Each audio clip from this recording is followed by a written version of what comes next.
Hello, welcome everybody to a special edition of CPS VMR today. It's part of our IMG and also has an AMG angle to it. We have a wonderful panel of guests that are a lot of family members from our ACP Maryland group that we have. And it's always great to collaborate with all of you. We have Dr. Janaki Deepak, Dr. Erica Johnson, and Dr. Sapna Kuehl that are here today to answer a lot of questions and go through the ERAS curriculum vitae and the actual updates this year. We have quite a few updates that we're going to fill you in on, and also maybe something about program signaling. I'm getting a lot of questions about that, as well as geographical signaling. So we're going to swing the mic to Yasmin to introduce everybody. Yes, hello everyone. Thank you for being here. I see so many familiar names and I'm very happy to have you here.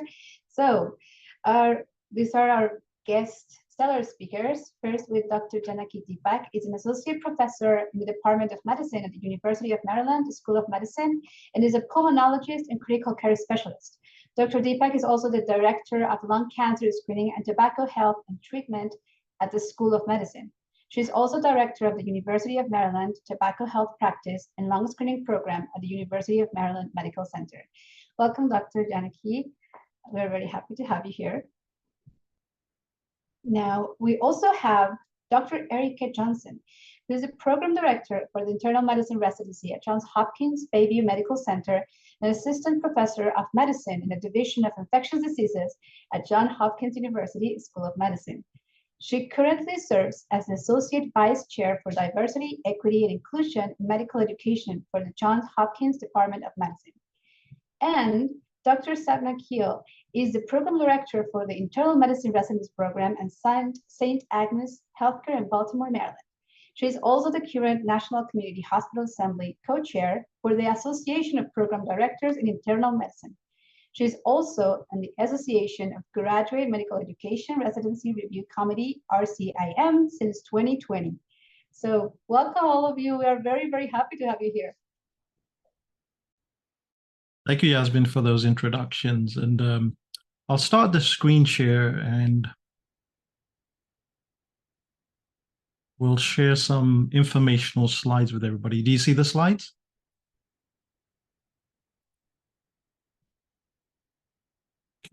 All right, starting off. So we have here the ERAS timeline, and as you all know, as you apply, you see the current time frame that we're in. We're getting closer to September 6th when residency applicants may begin submitting ERAS to programs at 9 a.m. And then on September 27th, residency programs may begin reviewing MyERAS applications. I just want to ask our panel, how important is it now? I always get questions submitting or getting your application in. Is it really important to get it in at September 6th, or do they have time up until September 27th to get the application in?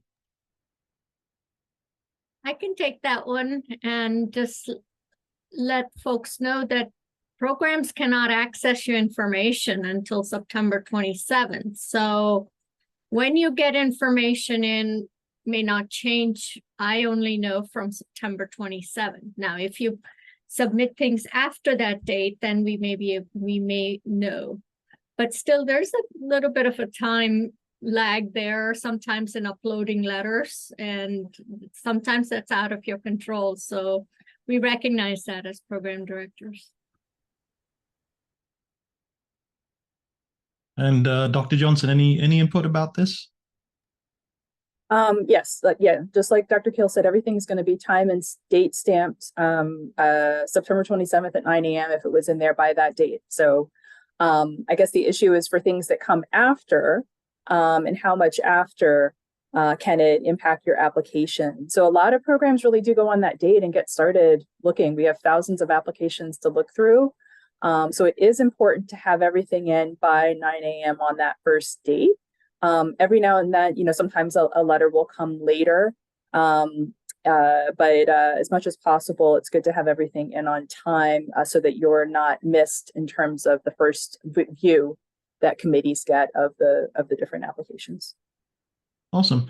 So on to the changes in 2024. So we had this supplemental ERAS application for the last 2 cycles, which has now been incorporated into the main application. And what does it include now? So there's a ginormous updated experience section, which you all probably have been seeing and wondering what you should enter into those experience sections. Also geographic preferences, and then also program signaling. And what is the benefit of all of these changes? Well, residency applicants should be able to describe the most meaningful experiences, indicate the preference or location where you would like to preferably enter residency, and also signal programs about your interests. So that would be 7 programs that you're interested in. How do programs, or how do we here use that new content? So it should facilitate a more holistic review and improve the overall application screening process, and also identify people that are really interested in our program. So any comments about this? I guess we'll start with Dr. Kuehl. If any benefit you see to this new experience section and the signaling?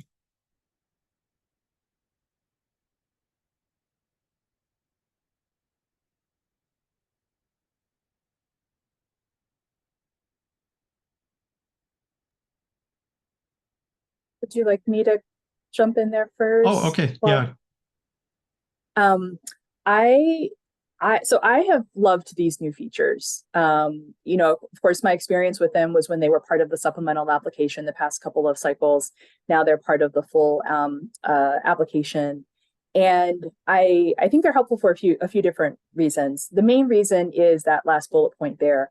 You know, programs all are aligned around a specific mission. We sort of know what it is that a successful graduate from our program looks like that's based around that mission. We want to find the people that are most interested in us and our mission. And applicants want to find the places that are going to be most interested in them and their mission. And wherever we can find alignment in that, it's helpful.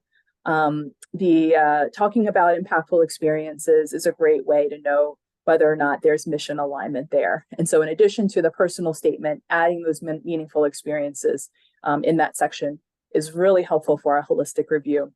And then similarly, with the signaling, I know we'll probably talk a whole lot more about signaling later, but just to touch on it really briefly now, we know that, you know, when we look at the data, the single most important factor that ends up factoring in every year related to where people choose to train, honestly, does come down to geography. And I think that the opportunity for people for whom geography is important and relevant to be able to share that with programs that are interested or in that region is can be really helpful. And then similarly, the opportunity to be able to identify very specific programs that you are interested in and tell them that through a signal, again, is just a way to ensure that there's mission alignment between the applicant and the program. For a process that just involves so many different applicants and committees are going through these applications so quickly, having this extra information to be able to zero in on the people that are most likely going to engage with you on interview day and be interested in ranking you highly as they're making their rank lists comes down to the information that's shared in these meaningful experiences and the use of signaling when it is used. Thank you. And just to focus in on how many experiences, 10 experiences, and then actually the next will show some of the application. Then there's these 3 experiences that are meaningful. I guess we'll elaborate on that and sort of speed up to the actual application, and also then give more information about these experiences, and also hone in on some of the mission focus characteristics of these experiences. And then these impactful experiences, I guess, just to sort of think about them, what would you think are important, impactful experiences? We have a couple of things here, but basically we want to hear about people's journeys, experiences. As we had on that session with Dr. Deepak, we learned about her journey to medicine. Everybody brings a different story to the table. How important is that in reviewing these applications? I'll ask Dr. Kuehl. Apologies, I had some technical difficulties. My screen went blank. So at this point, I think it is incredibly important that you share what has determined who you are as an individual. So this is about your own individual experiences. There's no right or wrong. It's sort of like talking about how you have become the person you are and what have been those more meaningful things that have happened in your life, whether it be in your professional or personal life that you're willing to share, that have helped define who you are as an adult applying to our program. So this is where the honesty comes through. Your growth experiences are very important, where you may have faced challenges and have overcome those. Help define your current character and your personality, and it allows us to see the person in front of us through your application. So this is very, very important, but there is no one specific answer for this. Thank you for that answer. And why Signal? I think it's also important. It's like I had mentioned earlier when we were talking before the session, I've come across people that aren't considering signaling, will just randomly or all across the country just apply to different programs. But I think signaling does work to your advantage.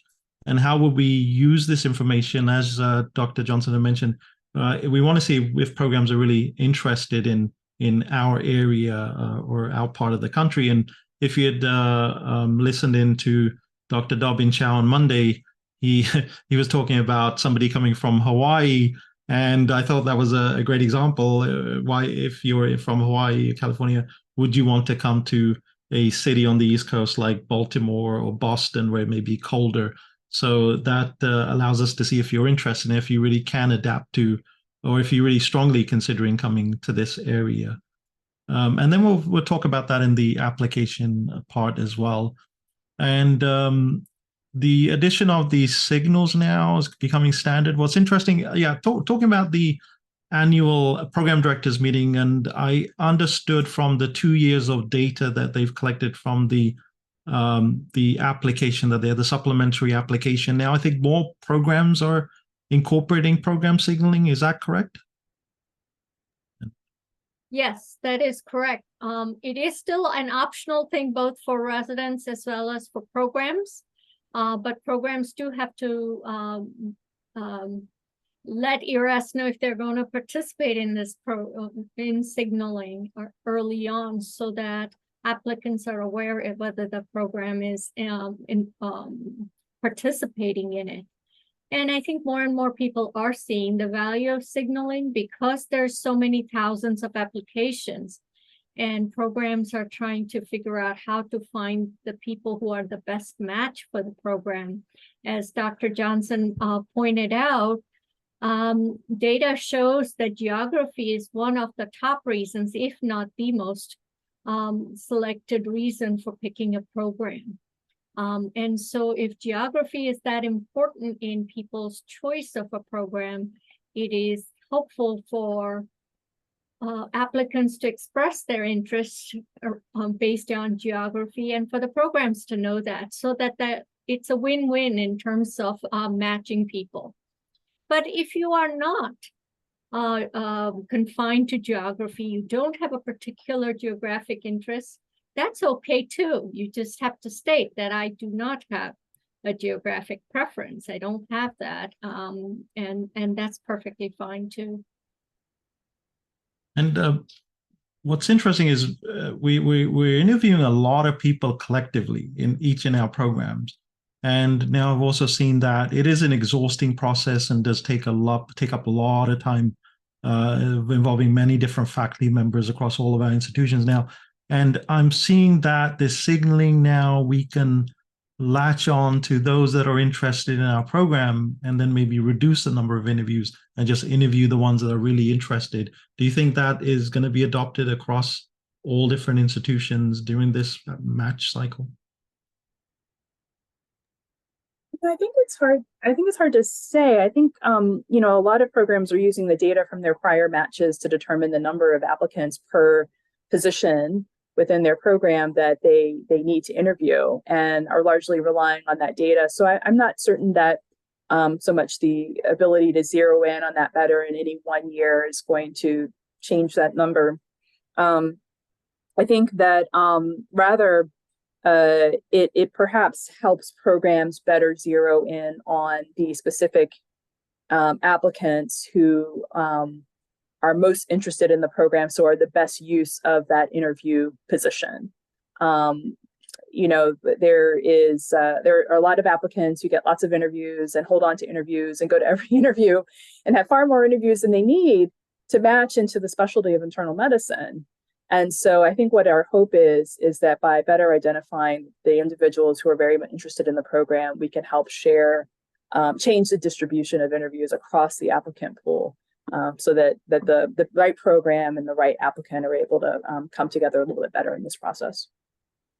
Oh, excellent answer. Yeah, that absolutely. That definitely helps level the playing field. And that way, you're right. There's some people that will get an excessive amount of interviews and then not really need those interviews to get into a program, and then it's unfair for others. So I'm very interested to see how this levels the playing field. So it's going to be a very interesting application cycle. So just in kind of summary, what we've kind of gone over is these how important it is to us as program directors or associate program directors, or even faculty that are participating in fellowship applications like Dr. Janaki Deepak. And also she does a lot of education for residents and also work for IMGs. So a lot of these different experiences are important. And I kind of want to say that in these experiences, you don't want to just utilize what you have in your personal statement. You know, use as much real estate to make your application look stellar. So don't just repeat. Sometimes you're wrecking your brain to try and come up with some experience that is meaningful, but I wouldn't go ahead and just use what's in your personal statement to then regurgitate and reuse on your experience, but maybe bring in something different that may catch the eye of one of the program directors. And going through the differences, I thought this table was very interesting on the AIMC website about the different descriptive information. You see there's a lot more that wasn't available last year, but there's been brought in over to the 2024 cycle. Any comments about this? Here, Ravi, do you Yeah. mind if I just chime in as an IMG? Sure. So I can tell you that if we had something like experiences that I could have written down at the time when I was applying, it wouldn't have been so bad for me during my residency application. So think of this as your experience has to be meaningful. Like if, say, you did not succeed first time in something and this is the second time in something, what did you use that time in between to do? Like, what is the meaningful way you try to better yourself? Like if you took breaks, like I took a lot of breaks. So if you took breaks, what did you do in that break? Like how did you really empower yourself to be someone who's going to be successful later on? Because all the residencies are looking for, and this is my Monday morning quarterbacking after so many years in being fellow resident faculty, that everyone is looking for someone to fit in their program and how they can all grow collegially together and they can be successful. So everyone's actually rooting for your success. So you need to mention things that you have done to better yourself, improve yourself, and go from there. Because now we don't have the way of auditioning as an IMG. There aren't as many observership programs. There aren't as many externship programs. So this is the way you kind of audition yourself and say what you did. If you took a year off to study for USMLE, you better have done some volunteer work at that time or something to make a difference in people's life, right? Or you worked because you needed the money. Like it has to be something sincere and about yourself. I couldn't have said it better. So yes, definitely now you have more areas which you can fill in all the different experiences that you had. And say, I do get this question quite a bit. Say you didn't score as well on a step. and now you have the opportunity to elaborate on that, why that happened, because many programs do take people that have good applications in spite of a lower step. So some people kind of rule themselves out of the application process because they may have a lower step score. But I think this gives you the ability to elaborate on what may have happened, and maybe also elaborate on what you think are your strengths, such as maybe clinical knowledge over theoretical knowledge. Any input about that, Dr. Kuehl? Yes. So I think that this is a wonderful opportunity now, more than just that one essay that you had. You can tell us about different experiences, because we know you have multi-dimensions. So tell us about those other dimensions. That really is very helpful. Also, I think one of the things I want to point out in this chart is the hometown piece, if that's okay for me to switch to that, because I think that's a very important thing that people may not have realized. But for a lot of times, one of the ways geography and interest in geography was being figured out by program directors was to look for hometowns or places that people had been in. So you're much more likely to come to Baltimore if you've visited Baltimore, for example, or have lived here. So you know sort of what you're getting yourself into.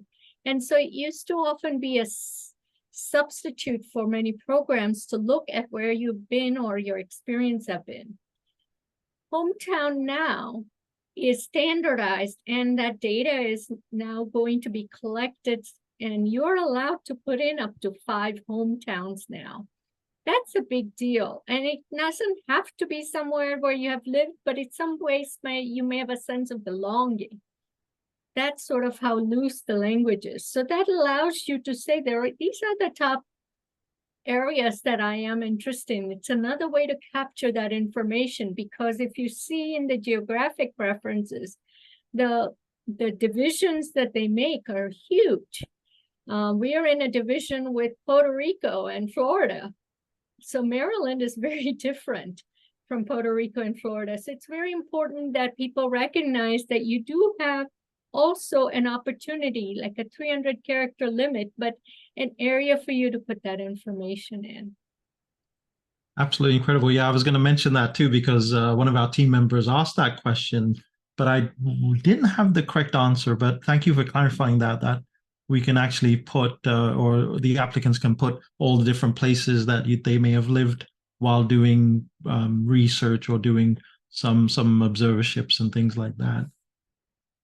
And then moving on to I picked out some of the application parts, but I guess, do we want to do a little bit of deep dive into the selected experiences? Any input before we go on to the next part? I think there's experiences, then there's the impactful experiences.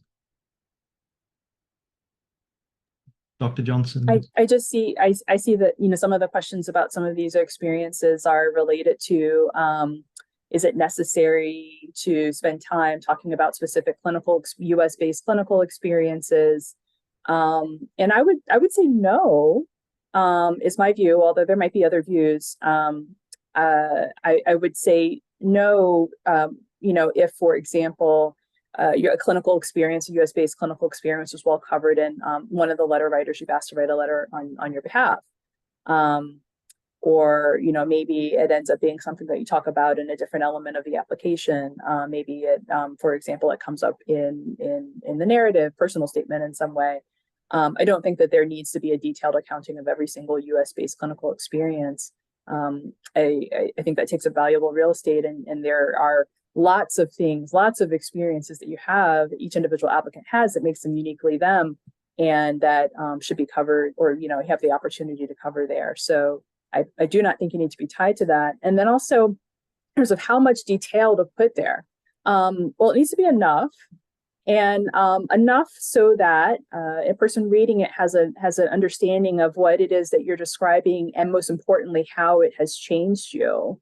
And I think that it's probably a good rule of thumb in terms of thinking about whether to use all 10 spaces or half of the spaces or some number in between. It really should be related to what you have to talk about that's relevant. And so someone might only have 3 or 4 things to say, but they might be 3 or 4 really impactful things. And it's probably better to focus on those rather than to try to fill up an additional, 4 or 5, 6 spaces with things that aren't as meaningful and are going to detract from the things that are really important that you had, that changed you in some way and that you want to spend some time talking about.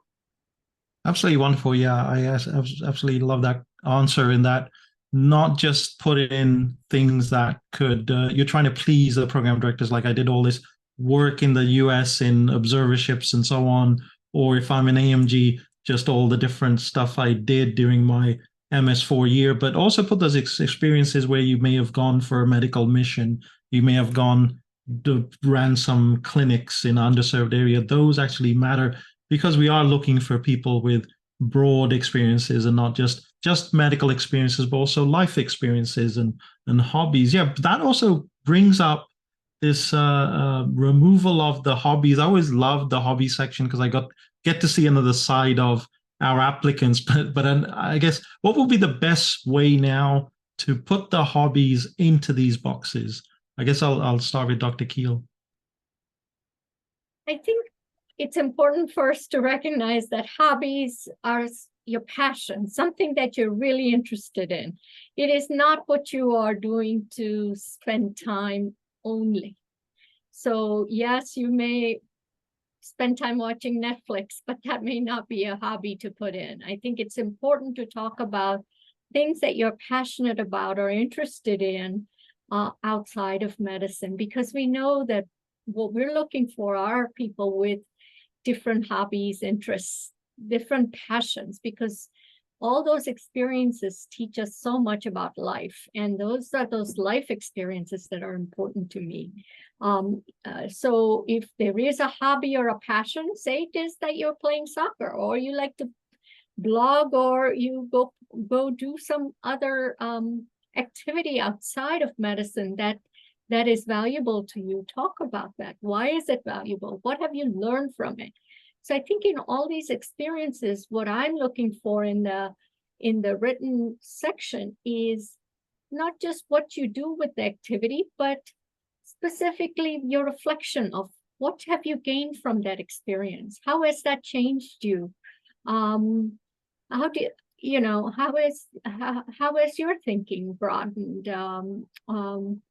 Those are the ways that you can really tell us why that experience was meaningful to you. Wonderful, wonderful. And then this is interesting. Like now, as Dr. Kuehl mentioned about all these different experiences, now you have to choose 3. And how do you really make use of these 3? You have these 3 boxes. You had 10 and now 3 boxes. I was kind of a little confused, like what should we really put in here? And again, not to reiterate what you have in your personal statement, I'll turn to Dr. Johnson and ask her what would be the best use of these 3 boxes. I think these 3 are the ones where you really are going to spend some additional time showing how the experience changed you in some way that is giving you insights that inform your professional identity, where you've been and where you think you're going.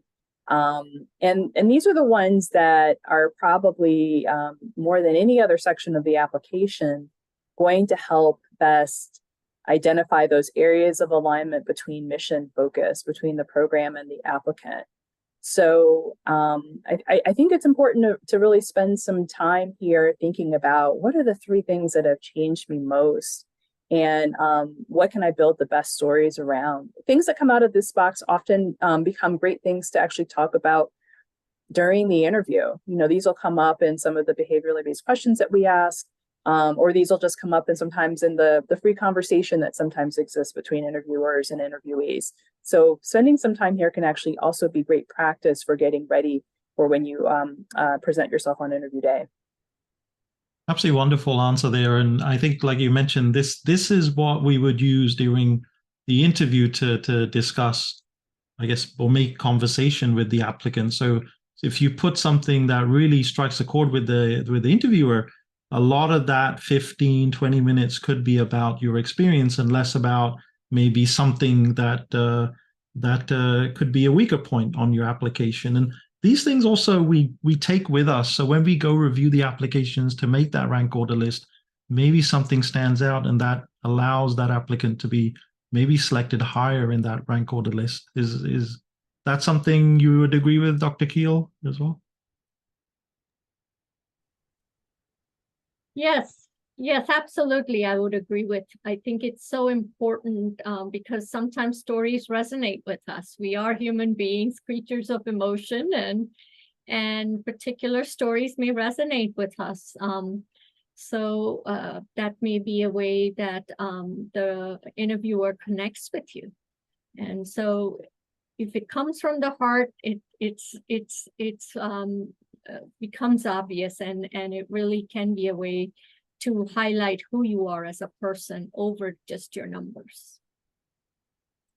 Wonderful answer. And then going on to this this single 750 character limit impactful experience. So it's kind of interesting. Like I was looking through that. They're giving you a lot of different boxes, but here I think you can really hone in on maybe difficulties or struggles.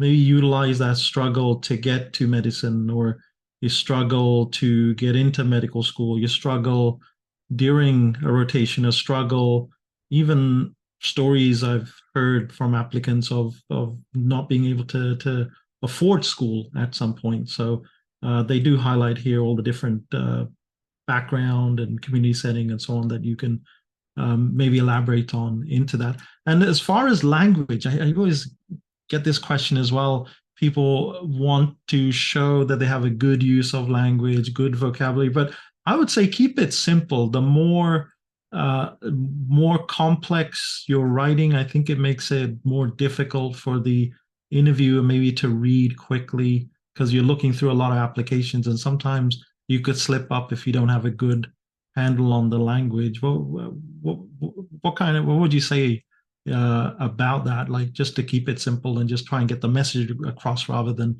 use like complex vocabulary and terminology.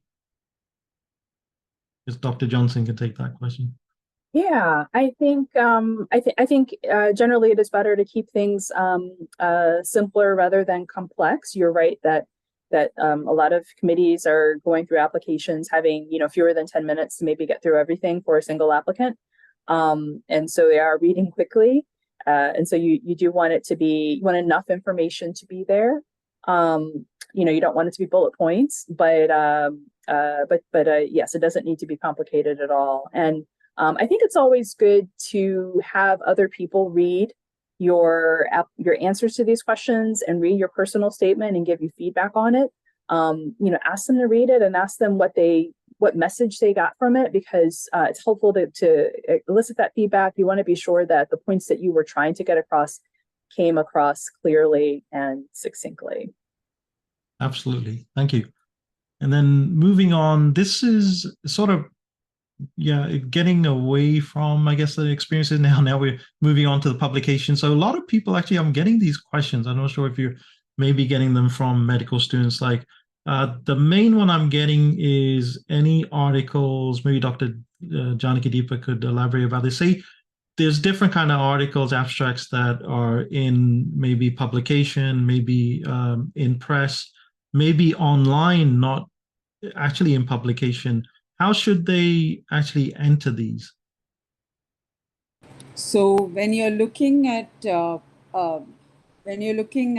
publications, one thing you should do is, if there are like peer-reviewed journal articles, abstracts other than published, would include anything you've presented in any conference, an abstract you've submitted which has been accepted, you've not yet presented, or something that you've presented in a conference, and potentially, unfortunately, they don't if it is published, like a lot of conferences publish these abstracts as all the abstracts, right? So that is what this peer reviewed journal article abstracts other than published would be. But in today's world, it'll include any podcast you did, any animated video you created, say for health education or anything else, a curriculum you built for someone, right?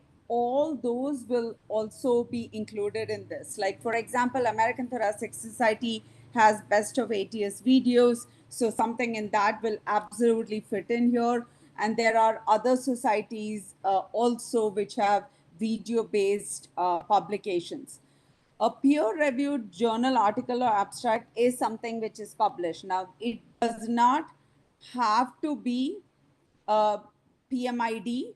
Like, the PMID ones are the first ones. The second ones, you can also include in the second ones, other than published ones, you can also include the open access ones, which are not PMID, which are not PubMed index. PMID means PubMed index. Nobody is expecting that you come in with 10, and Dr. Kuehl and everyone is going to, and Dr. Johnson are going to answer this for sure as program directors.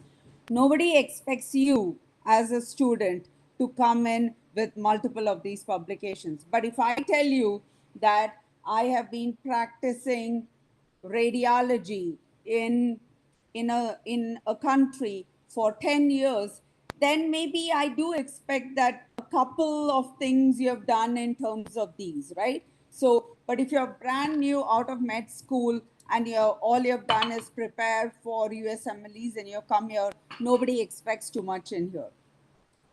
Dr. Johnson, Dr. Kuehl. No, I think that's right. I mean, I think, people are going to have sort of different focuses of their application. If you choose to make research a major focus of your application, then yes, publications are going to be important. But there are lots of different ways to focus your application, and for many people, they will not choose primarily a research as a focus. And so, any scholarship that you have done, it is important to highlight. But outside of maybe a physician scientist track or some very specific niche areas, MSTP programs, etc., I think what we're looking for is a broad range of experiences and the ability to show that whatever you choose to do, that you were able to get some things completed. I'm going to stop and take a question. There's a question that somebody's asked me before that's in the chat too, from Andrea. For publications, if an abstract was presented as a poster, but also got published in a journal, should it be mentioned 2 times? The publication holds more merit than just it being presented as a poster. One of my pet peeves in looking at fellowship applications is when they put the same thing in 2 places. And, people can look at it. It's very easy to look at it. So I would say if something is published already, put the publication in. You don't necessarily need to present it as a poster or, say anything about that. Excellent. Yeah, I've been asked that as well. And then carrying on with the presentations, Dr. Deepak had mentioned about posters, oral presentations, and then peer-reviewed online. We're in a digital world, and there's so much stuff that's being put onto different platforms. So it's important to incorporate that infographics. Is there a way? It's not clear on the AMC website, but any infographics that are made, would we put that in a experience? But there's no boxes here to maybe put something that you've generated for teaching purposes. Yeah, I'm not aware of any space at this time, but you could certainly mention it as an online publication or something, if that's how you have presented it, and then at the interview be able to share it and be open to sharing something you may have created at that time. Yeah, that's a great answer. That nothing's concrete until you may get the boxes that you fill in can be asked at the interview, so it doesn't have to be.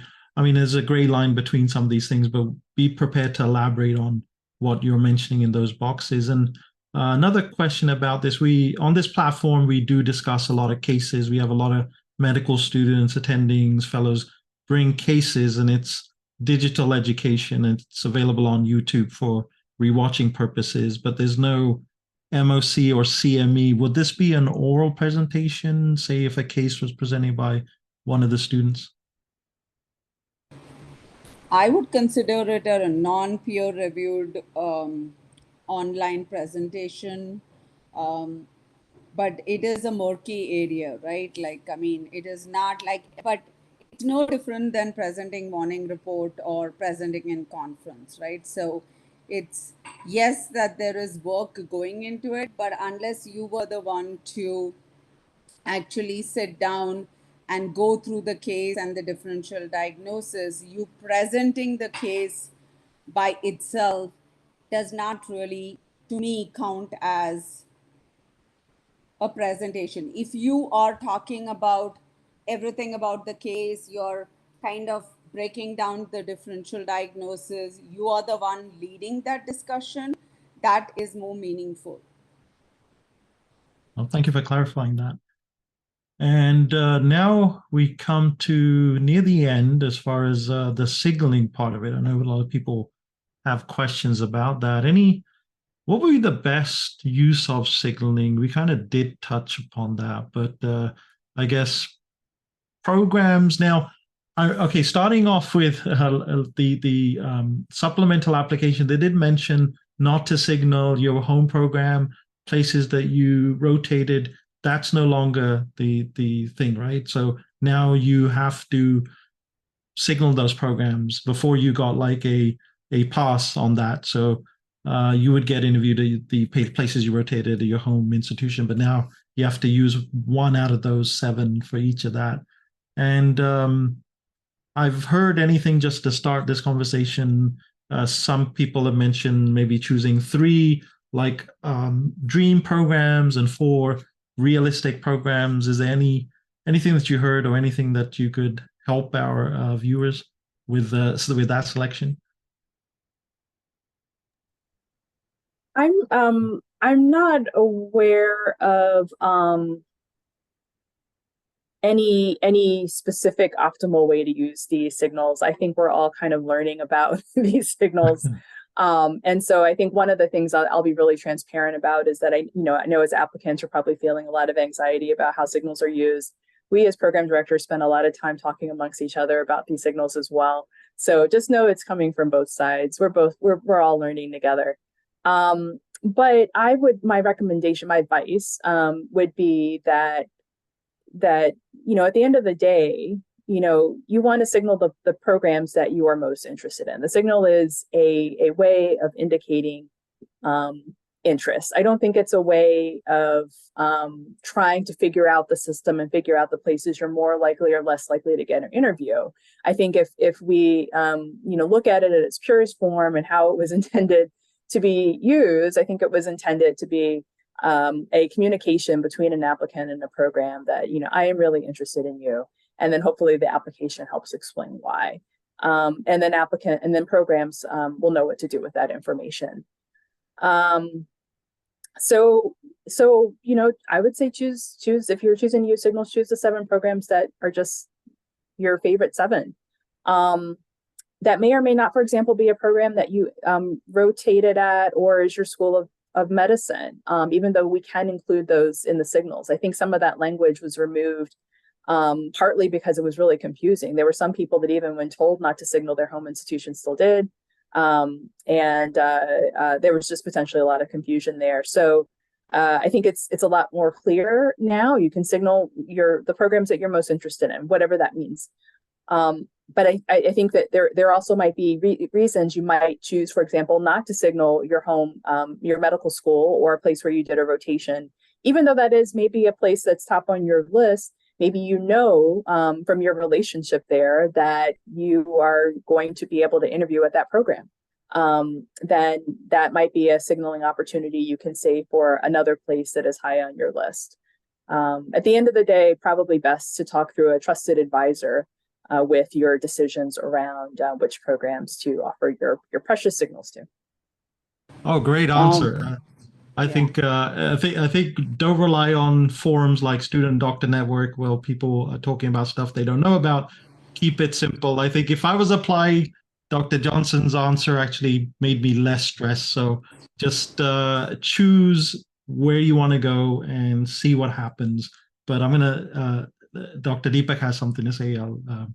Oscar? No, I'm saying that to some extent, this is really difficult for an IMG, right? Like you're in India, you're sitting and applying. I'm using India because I'm from India, and I get a lot of these questions from applicants. I'm in India, everyone's telling me so many different things, and I'm choosing geographic location. So I would say that look at programs and signal those programs where you see that there are a lot of IMGs who've gotten. There's always a dream program where an IMG has not gotten, but you really connect with something in that program based on what you've read online, right? But otherwise, to also be a little bit to look and see whether that program takes IMGs and things like that. Because if you waste all your signaling into programs who are not going to necessarily take IMGs on or not take visas, right? Not IMGs, FMGs with visas, then there is no point in signaling that program because that program may not have a choice, about taking you or not taking you. Absolutely wonderful input regarding IMGs there, and they definitely do have a lot of fear because this process is very different for them and not familiar. And after going through everything, I guess you finally certify, and then we take a look at all the great work that you put into applications, and hopefully you take away a lot of the positivity from the answers that Dr. Johnson, Dr. Kuehl, and Dr. Deepak have provided us. And that should help and clear any doubt that you have in this process. And I guess we'll turn to some of the questions, but I was going to ask about, so geographically, so that I was kind of confused about this. So you have your geographic signaling, then program signaling. Can you signal the geography, but can you signal programs outside of that geographic zone? Is that a wise way to use that? Because that has actually created a lot of confusion for people. Let's start with Dr. Johnson. So the programs that are within your geographic signal will be able to see that you signaled that region, but the programs outside, I hope this is correct, and Dr. Kuehl and Dr. Deepak, please correct me if I'm wrong. The programs that are outside of that region aren't going to see that you signaled that region. If I am in the West Coast, I won't, and you signaled the Southeast, I won't see that, I think. So it'll look to us like maybe you didn't use the geographic signal, or maybe you signaled a region outside of us. And so I think that it's still okay to signal programs, to send program signals to programs that are outside of the geographic region that you signaled. And to me, what that just means is that you're largely focused on one specific, wanting to be in one specific area, but maybe there's this program that really fits in with your personal mission that you are really interested in. And that is the thing that might pull you outside of that geographic region. So yes, it is okay if those things don't match up. I remember reading about that. You're right. That is familiar now. So thank you for clarifying that. I kind of was confused with this process. So I guess we'll learn by this match cycle how everything is functioning. And then I'll turn to questions, or if anybody has a question, if they want to unmute and share your questions. But I'll start with Francisco. For IMGs, geographic preferences are hard to pick, and not including U.S. clinical experience in the U.S. How can we overcome this limitation? So, meaning if you've done U.S. clinic experience, you're not familiar with all these areas. Do you want to elaborate on that, Francisco? Oh, yeah, sure. And thank you for this session. It was very, very insightful. This is basically two questions. So the first part is it's very hard for us as IMGs to pick geographic preferences, even though we understand the data shows that it increases the odds of securing an interview. But personally, it's very hard. And on the other hand, we have also been counseled to not include the US clinical experiences in the experiences part.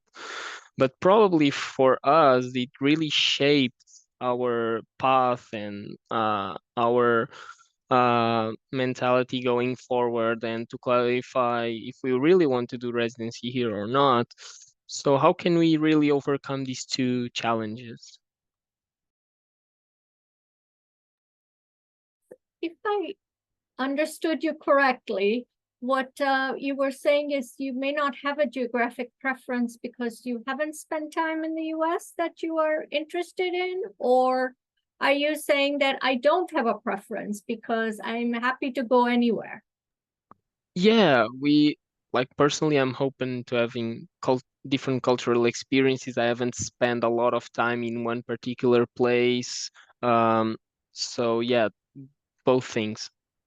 So you can just say, I do not have a division preference. I don't have a preference. I'm happy to go wherever I find the best program, right? And that is completely okay to say that you are not tied geographically to a specific area. You're looking for something else, or and that's okay to say that. Thank you, Dr. Kuehl, for that answer. Thank you. There's a question here for Dr. Johnson. Would you give more weightage to personal statement or experiences? I think they're really different and serve slightly different purposes in the application. I think that there's so many things on the CV and in every aspect of your application that the meaningful experiences section and the experiences section and the meaningful experiences section both help us hone in on the things that are important to you, because so many applicants will have done so many things and it can be hard for us to recognize what is really important, what really changed you. I think the personal statement is a way to make an application that's otherwise very two-dimensional sound like authentically you. And so I really love to hear your voice. I really love to hear some development around one or two themes that are important to your journey that shows sort of how you got to where you are and where you think you are headed. And that can be often it's through stories. There are lots of ways to do it, but I think of that as a separate sort of standalone thing that adds an extra dimension to the application that is that makes your personhood show through, and that is something that can really appeal to a committee member as they're looking through trying to decide who to offer interviews with. Said in the simplest way possible, I walk away from a personal statement thinking, do I want to have a conversation with this person? I love that. Thank you so much. Is that somebody that I'm interested in really having a conversation with?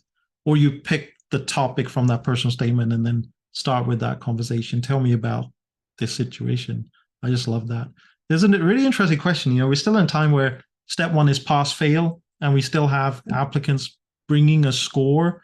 How do we I'm not even sure. So to even the playing field, if there's somebody with a lower step one and somebody with pass fail, it's a difficult question. How do you consider both of those applicants, or do you just look at the step two score? It's difficult. Everybody has their own way around it. I'm not quite sure how to answer that question. I think there is no real clear answer. It's going to be up to each program, and you may not know what they are actually doing because the data is shared, and if you do have a step one numerical score, that's an additional data point for the program. I'm not sure how will be utilized. It will be up to the program. Yeah, if it is a very good score, of course, it's going to be helpful. And if it's a lower score, I guess that's where these experience boxes can help. At least you can elaborate on your strengths that can then overcome maybe the lower score. And just to mention out there to people, yeah, in a lot of these programs, we don't just have people with the highest scores. We have people with maybe medium, lower scores, but they bring different experiences to the table. And you see here with our fabulous program directors here who are incredibly nice, and all their residents love working with them and just speak volumes about them. And these boxes are adapted now because we want to know about you. And everyone is not just a score, it's just part of the application, but you are a story, you are a journey, and we want to get to know you with all those different boxes that you can utilize for that. Other questions? I think we have a few minutes. I think we I have think there was a Go question, ahead. Ravi, on how many years since med school or something that, or was your training interrupted? So I would be honest about why your training is interrupted. Just know that that question is going to be asked throughout your life. Even now, if I apply to anything, including when I applied for Maryland license, I had to explain that. So that is a part and parcel of what you are, and you just, mine was, I got married and had children. I didn't have a choice but to move countries, and my training was interrupted. So, like, I didn't have a choice. So, you have to mention it as honestly as possible. Nobody is going to judge you for anything as long as you make up for whatever has happened.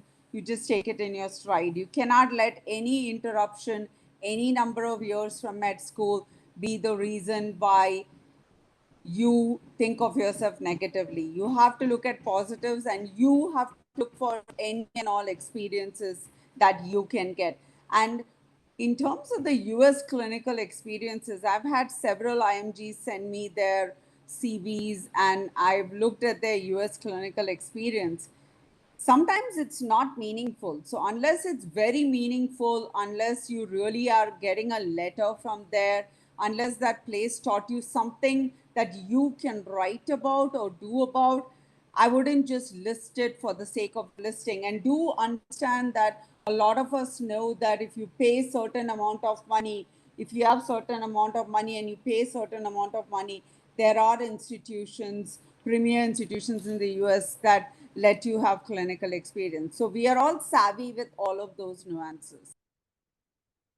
Actually, great point there. Yeah, be very careful. There are a lot of companies, I've come across a lot of companies that help build your CV, get you rotations, and actually many successful residents or many successful applicants have not used these services. But I saw a PGY one the other day offer this service, and I was very skeptical about that service. So be very careful who you talk to and if they guarantee you some sort of a observership or maybe letter or something like that. We have Aftab. We'll take the last question. We're getting towards 5 o'clock. Aftab has his hand up. Do you want to ask your question? Hi, thank you. Thank you everyone for doing this session for us today. Thank you for taking out the time for us. I had a small couple of questions, just two small questions. One, in the experience description section, when it says that we need to write out about our context, roles and responsibilities. So in addition to that, do you also want to know us what we learned from that experience, what we gained from that experience as well, or just the things that we did? And secondly, as you mentioned about the hometown, so is it okay to mention a hometown where we did a rotation and we feel a connection with it, just because we did a rotation and we don't have any family or a lot of friends living there? Thank you.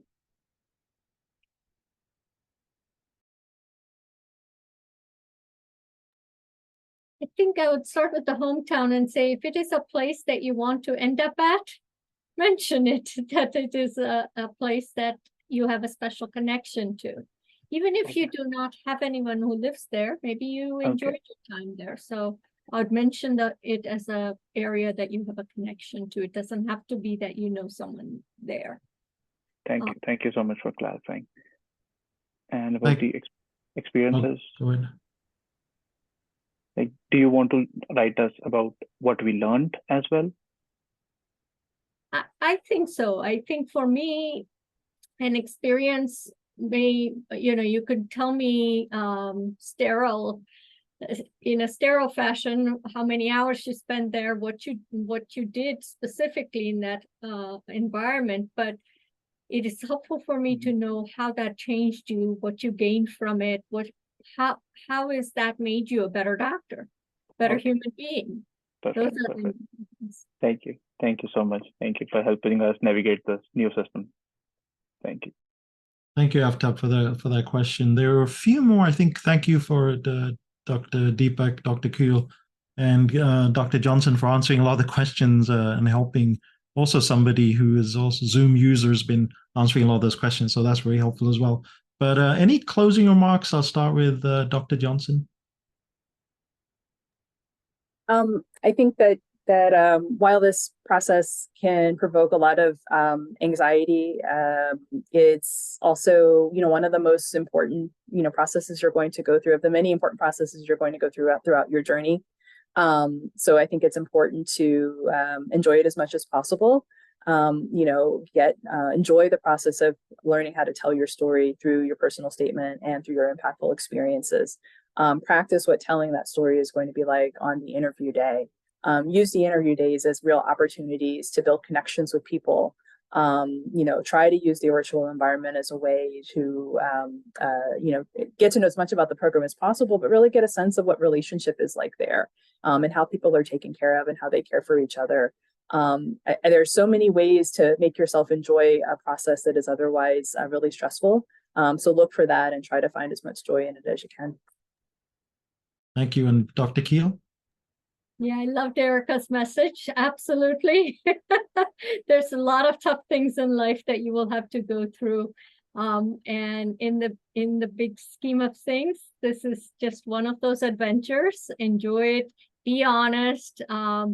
If you're passionate about medicine, it comes through. And that's what we're looking for, to make you good doctors. You don't have to all be great. I'm happy with us being good doctors, good human beings, and we look forward to meeting you on this journey.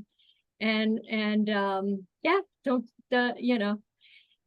sweat all the small stuff. Do the best you can, and it comes across in your writing. It comes across in the way you present yourself. So. Good luck to you all, and best wishes for the season. Thank you. And Dr. Deepak? I would say if I went through residency and I'm faculty now, y'all can do it. So it's all about hard work and perseverance and having excellent work ethics, and it will take you anywhere and everywhere. It will happen. It may not happen the first time. It may not happen the second time. It can happen the third time. And it's more about failure is the stepping stone of success. I'm not saying for that you need to fail, but if you fail in something, that does not mean you are less. It just means you have something more to learn. So just learn from this process, learn from the right things. Don't listen to general random wisdom. And in India, please don't look at WhatsApp University for anything for answers. So good luck. Y'all can do it. Reach out. Ravi can give you my email address. Reach out if you have any questions or concerns. Y'all all can do it, and all the best. Incredible words of wisdom. I really appreciate an hour of your time today to come and help our viewers. You're just incredibly generous. And again, fantastic program directors. Your programs are just, it's just, you can see from here how these program directors are just fantastic in the way they work with their residents, and their residents speak volumes. And I see them, actually do interact with them often throughout the years. And if I was a resident applying, I'd be very at ease in their programs, because just they create this fantastic, very encompassing environment, safe environment for learning. So again, I appreciate your time coming in and helping all of us. And I hope you have a pleasant interview season, and for the applicants, a pleasant and successful application season. So have a great rest of your Thursday afternoon. Take care, everybody. Thank you. Bye.